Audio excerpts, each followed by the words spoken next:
Think big for better career. Principle of personal leadership. Move yourself from dependence to independence. আমরা ছোটবেলা থেকে বড় হওয়ার জন্য আমাদের কারণ করতে হয়, ডিপেন্ডেন্ট করতে হয়। এটাকে বলা হয় the foundation for effective interdependence. এই যে আমি সবকিছু পারতেছি, তার মানে কি আমি নিজের সাথে নিজে কি জয়ী হচ্ছি না? প্রাইভেট ভিক্টরি, পাবলিক ভিক্টরিটার নাম কি? ইন্টারডিপেন্ডেন্স। আমি বারবার বলছি এটা আপনার মাথায় গেঁথে যায়। পাবলিক ভিক্টরি যদি আমার উইন করতে হয় তাহলে আগে কোন দুইটা জিনিস আমার লাগবে? আগে ডিপেন্ডেন্স আর ইন্ডিপেন্ডেন্স লাগবে। আমি যদি নিজের সাথে নিজে না জিততে পারি তাহলে কি আমি আরেকজনের সাথে উইন করতে পারবো? সেই ডিপেন্ডেন্স লেভেলটা যদি ভালো হয় আমার জন্য জয় করাটা সহজ হবে, আর ভালো না হলে আমার জন্য নেগেটিভ হয়ে যাবো। আমাকে মানুষকে জয় করতে গেলে আগে কাকে জয় করতে হবে? নিজেকে জয় করতে হবে। নিজের অহংকারটাকে বিসর্জন দিলাম। মোহাম্মদ আতিকুর রহমান, আমি ম্যানেজমেন্ট ট্রেনিং হিসেবে আছি, বর্তমানে ল্যাবে কাজ করতেছি। এই ট্রেনিং এর ফলে আমার আচরণ, টিম ওয়ার্কিং এবং টাইম মেনটেন্স সব কিছু উন্নয়ন হয়েছে। ভেরি গুড, ভালো হয়েছে দিকটা। Thank you so much, thank you so much. Principle of personal leadership, move yourself from dependence to independence. আমরা সেই প্যারাডাইমের মধ্যে বলছিলাম না প্রথমে কি একদম নিচের লেভেলটা কি প্যারাডাইমের? ডিপেন্ডেন্স। আমরা ছোটবেলা থেকে বড় হওয়ার জন্য আমাদের কারোর উপর কি করতে হয়? ডিপেন্ডেন্ট করতে হয়। তাহলে প্রিন্সিপাল অফ পার্সোনাল লিডারশিপের প্রথম কথাটা হচ্ছে মুভ ইউরসেলফ। আপনাকে মুভ করতে হবে ফ্রম ডিপেন্ডেন্স থেকে কোথায়? ইন্ডিপেন্ডেন্সে। এটাকে বলা হয় দ্য ফাউন্ডেশন ফর ইফেক্টিভ ইন্টারডিপেন্ডেন্স। আপনি যখন আমাদের লেভেল কয়টা? তিনটা ছিল। প্রথমটা কি ছিল? ডিপেন্ডেন্স। 2 নম্বরটা ইন্ডিপেন্ডেন্স, 3 নম্বরটা ইন্টারডিপেন্ডেন্স। ডিপেন্ডেন্সে আমি কথাগুলো মন দিয়ে নেই, আমি কেন বারবার বলতেছি আপনাদের ভিতরে ঢোকার জন্য। ডিপেন্ডেন্স হচ্ছে ছোটবেলায় আমি আমার পক্ষে কিছু করা সম্ভব না, যে কোনো কিছুর জন্য আমি কারোর উপরে ডিপেন্ডেন্ট, পড়াশোনা করা, বড় হওয়া ইত্যাদি। একটা পর্যায়ে কি হয়? আমি ইন্ডিপেন্ডেন্স হয়ে যাই না, যে মা চিন্তা করো না, আমি একা বাজারে যেতে পারবো, স্কুলে যেতে পারবো, তাই না?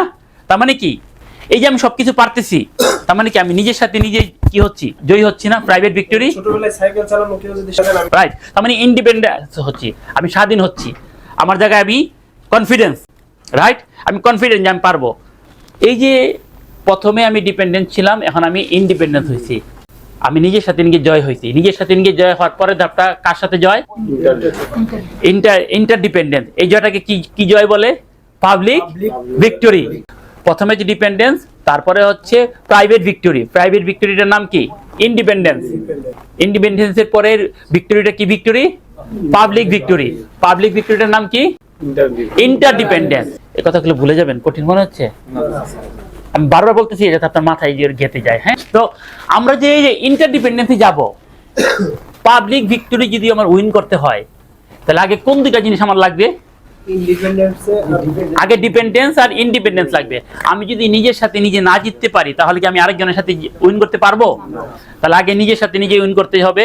আমি নিজের সাথে নিজে উইন করা কখন শিখবো? যখন আমার ডিপেন্ডেন্স লেভেল থেকে আমাকে সুন্দরভাবে গড়া হবে। ছোটবেলায় আমাকে ঠিক মতো এডুকেশন দেওয়া হবে, টেক কেয়ার করা হবে, তাইলে না আমার মধ্যে এই কনফিডেন্সটা আসবে। নাহলে কি আসবে? তাহলে আমাকে মানুষকে জয় করতে হলে আগে দুইটা লেভেল জয় করতে হবে। মানুষকে জয় করতে গেলে আগে নিজেকে জয় করতে হবে। তো নিজেকে জয় করার জন্য আমাকে একটা ডিপেন্ডেন্স লেভেলে থাকতে হয়েছে। সেই ডিপেন্ডেন্স লেভেলটা যদি ভালো হয় আমার জন্য জয় করাটা সহজ হবে, আর ভালো না হলে আমার জন্য নেগেটিভ হয়ে যাব। আমরা আমি আপনাদেরকে কয়েকদিন আগে বলছিলাম আমাদের সব activity pattern of life negative. একটা বিন্দু দেখলে আমরা বড় কাগজের মধ্যে আগে কি বলি? একটা বিন্দু, না? তো আমাদের এই ট্রেনিং এর মাধ্যমে যদি আমরা স্টাডি কন্টিনিউ করতে পারলাম, আমরা তো এই জায়গা থেকে বের হয়ে আসবো। তাহলে move yourself from dependence to independence. আপনাকে ডিপেন্ডেন্স থেকে ইন্ডিপেন্ডেন্স আপনাকে নিয়ে যেতে হবে। এটা হচ্ছে the foundation for effective interdependence. Achieve private victory. আপনাকে প্রথমে কি অ্যাচিভ করতে হবে? The foundation for public victory. কথাগুলো ক্লিয়ার হচ্ছেন? কে বুঝতেছেন? এই বিষয়ে আপনি বুঝতেছেন কথাগুলো? এটা কঠিন হয়ে যাচ্ছে? ইলিয়াস, কঠিন হয়ে যাচ্ছে? আমাকে মানুষকে জয় করতে গেলে আগে কাকে জয় করতে হবে? নিজেকে জয় করতে হবে। আপনাদের সবার প্রতি আমার একটি বিশেষ অনুরোধ, আপনারা যারা আমার চ্যানেলের ভিডিওগুলো দেখে প্রতিনিয়ত আমাকে উৎসাহ যুগিয়ে যাচ্ছেন, তাদের মধ্যে এখনো প্রায় 87% শ্রোতার মাধ্যমে চ্যানেলটি সাবস্ক্রাইব করা হয়নি। আপনাদের একটি সাবস্ক্রাইব আমাকে ভীষণভাবে অনুপ্রাণিত করবে। এছাড়াও চ্যানেলটি সাবস্ক্রাইব করার মাধ্যমে আমার চ্যানেলের নতুন ভিডিও আপলোড হওয়ার সাথে সাথে তা আপনি অবগত হতে পারবেন। সাবস্ক্রাইব করুন, সাথে থাকুন। ধন্যবাদ সবাইকে। নিজেকে আয়নার সামনে দাঁড়ায় কথা বলতে হবে। আজকে থেকে আমি ছোট বড় যাকে দেখি না কেন আমি সালাম দিব, রাইট? শুরু করব, মানে এই যে নিজের সাথে নিজে জয় করলাম, তাই না? নিজের অহংকারটাকে বিসর্জন দিলাম। এবার প্রথমে ঘরে বড়ি শুরু করব, আসসালামু আলাইকুম। ও ব্যাপার কি, আজকে তো আমার সালাম দেওয়া শুরু করছে। প্রথম 2-3 দিন টিটকারি মারবে, তারপরে তোমার প্রতি সম্মান বেড়ে যাবে। Achieve self mastery. Through self awareness, self confidence and self control.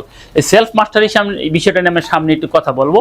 আপাতত এতটুকু জেনে রাখি, সেলফ মাস্টারি হচ্ছে আপনি নিজের ব্যাপারে নিজে মাস্টার হয়ে যাবে, বলে না মাস্টার ব্লাস্টার, নিজের ব্যাপারে নিজে মাস্টারি অর্জন করতে হবে। একটি কথা সব সময় মনে রাখবেন, জীবনকে সফল ও সার্থক করার জন্য সব সময় লার্নিং মোডে থাকুন এবং যা শিখলেন বাস্তবে তা প্রয়োগ করার চেষ্টা করুন। ভিডিওটি থেকে যদি আপনি কোনোভাবে উপকৃত হয়ে থাকেন তাহলে লাইক করুন এবং কমেন্ট বক্সে আপনার মূল্যবান পরামর্শ দিন। এরকম লাইফ চেঞ্জিং ভিডিও সবসময় পাওয়ার জন্য সাবস্ক্রাইব করে বেল আইকনটি প্রেস করে রাখুন, যাতে করে এই চ্যানেলের সব ভিডিও সহজে আপনার নিকট পৌঁছে যায়। এতক্ষণ ধৈর্য ধরে ভিডিওটি শোনার জন্য আপনাকে অনেক ধন্যবাদ। Think big for better life.